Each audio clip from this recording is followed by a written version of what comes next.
Gracias a Dios, continuamos con nuestro estudio bíblico de la epístola de Pablo a los Romanos. Continuamos con el capítulo 5, pero hoy estaremos revisando su quinta parte. Recordando también a través de este capítulo 5 que se refiere al beneficio de ser justificado por la fe. Continuamos con los versículos del 6 al 8, en donde una descripción del amor de Dios hacia nosotros. Y textualmente estos versículos dicen en la bendita palabra de Dios, porque Cristo, cuando aún éramos débiles, a su tiempo murió por los impíos. Ciertamente, apenas morirá alguno por un justo. Con todo, pudiera ser que alguno osara morir por el bueno. Mas Dios muestra su amor para con nosotros en que siendo aún pecadores, Cristo murió por nosotros. Esto nos hace ver, referente sobre todo a esta frase, cuando aún éramos débiles. Lo que aquí Pablo describe es la grandeza del amor de Dios. Es amor dado a los que no lo merecen, a los que son débiles, como dice la palabra, a los impíos, a los pecadores. Esto enfatiza el hecho de que las razones del amor de Dios se encuentran en Él, no en nosotros.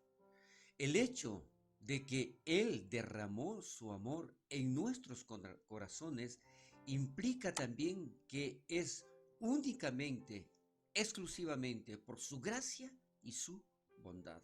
Aquí hay una pregunta. ¿Quiénes son estas personas? Otra. ¿Quiénes son los impíos y malvados por los cuales murió Jesús? ¿A qué se refiere con esto? Pablo dedicó los primeros 2 capítulos y medio del libro de Romanos, diciéndonos que todos nosotros somos esas personas. Entonces ahí está muy claro, indicando exactamente quiénes o a quiénes se refiere Pablo al mencionar como débiles, como impíos y como pecadores. Más adelante nosotros podemos ver esta otra frase: Cristo a su tiempo murió por los impíos. Dios envió al Hijo al tiempo propicio. ¿Qué significa esto? A su tiempo, al tiempo de Dios. Pudo parecer tarde para algunos, pero la obra de Jesús fue hecha en el momento perfecto del plan de Dios. Pero cuando vino el cumplimiento del tiempo, Dios envió a su Hijo. Esto lo relata en Gálatas capítulo 4, versículo 4, que dice: pero cuando vino el cumplimiento del tiempo, Dios envió a su Hijo, nacido de mujer y nacido bajo la ley. Esto es lo que declara la palabra de Dios. Entonces Dios sabía exactamente cómo estaba ya preparado y cuál era el tiempo en que Dios consideró el tiempo, como decíamos anteriormente, el tiempo propicio. El mundo estaba preparado, espiritual, económica, lingüística, política, filosófica y geográficamente para la venida de Jesús y la propagación del Evangelio. Es por esto que tal vez nosotros no vamos a entender por qué tuvo que ser en ese tiempo. Aquí hay una de las razones. Fue el tiempo propicio de nuestro Dios Todopoderoso. Recordemos los versículos 6 y 8 una descripción del amor de Dios hacia nosotros. Y decíamos a su tiempo. También tiene el significado de que Jesús murió a su tiempo por nosotros. Él murió cuando éramos pecadores en necesidad de un Salvador. Su tiempo fue justo para nosotros. Tal es así que otra frase que se menciona en estos versículos es: Cristo murió por los impíos.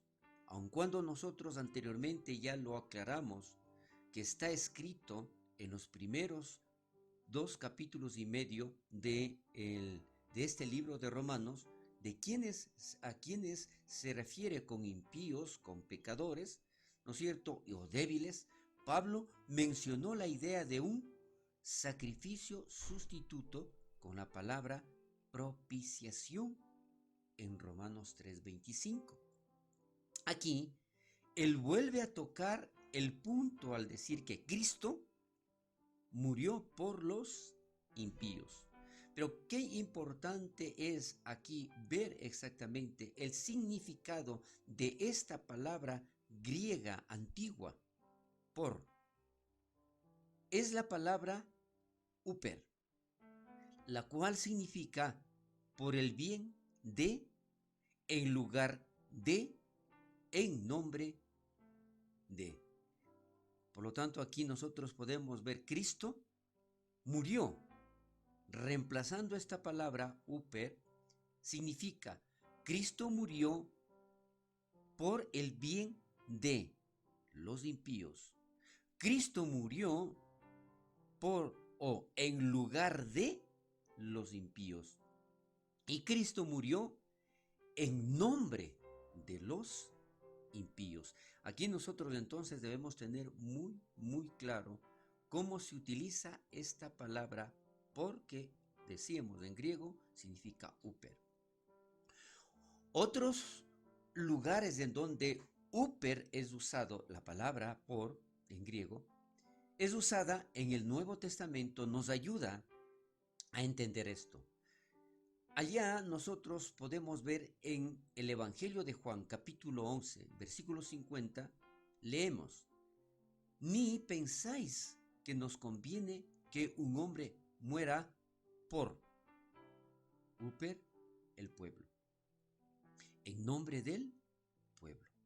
Gálatas también, en el capítulo 3, versículo 13, dice: Cristo nos redimió de la maldición de la ley, hecho por, nuevamente, uper, nosotros maldición, hechos por nosotros maldición, porque Jesús, recuerde, murió por nosotros.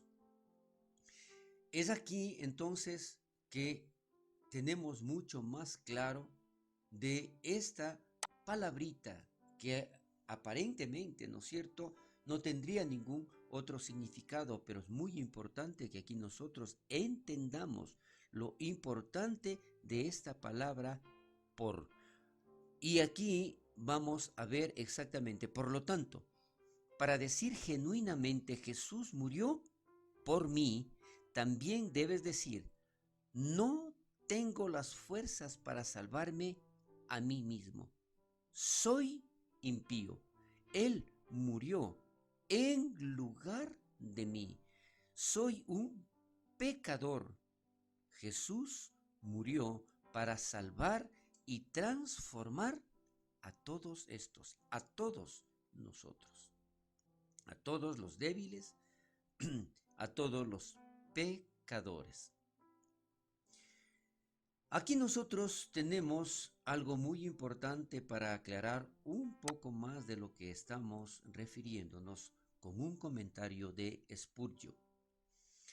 Dice aquí lo siguiente: tú dirás: oh, yo soy uno de los peores en el mundo. Una frase que tal vez nosotros lo hemos dicho alguna vez o hemos escuchado en muchas ocasiones por varias personas. yo soy uno de los peores en el mundo. Pero aquí, en este comentario de Spurgeon nos recuerda, Cristo murió por los peores del mundo. Oh, pero no tengo el poder para ser mejor. Recuerde, Cristo murió por aquellos que están sin fuerzas. Oh, pero mi caso se condena a mí mismo. Cristo murió por aquellos que están legalmente condenados.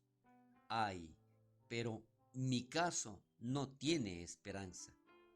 Recordemos, según este comentario, Cristo murió por los que no tienen esperanza. Él es la esperanza. Cristo es la esperanza del que no tiene esperanza.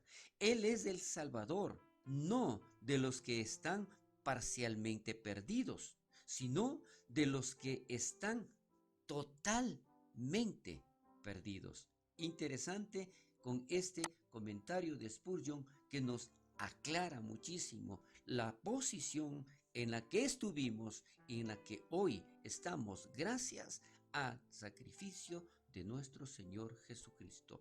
Otro comentario de Spurgeon dice: si Cristo murió por los impíos, este hecho deja a los impíos sin excusa si ellos no vienen a Él. No hay razón para rechazar. Cristo ya cumplió el sacrificio. Y decíamos, vamos a volver a leerlo de forma completa. Si Cristo murió por los impíos, este hecho deja a los impíos sin excusa si ellos no vienen a Él y creen en Él para salvación. Si hubiera sido de otra manera, ellos pudieran haber dicho: no somos aptos para venir, pero eres impío y Cristo murió por los impíos. ¿Por qué? No por ti.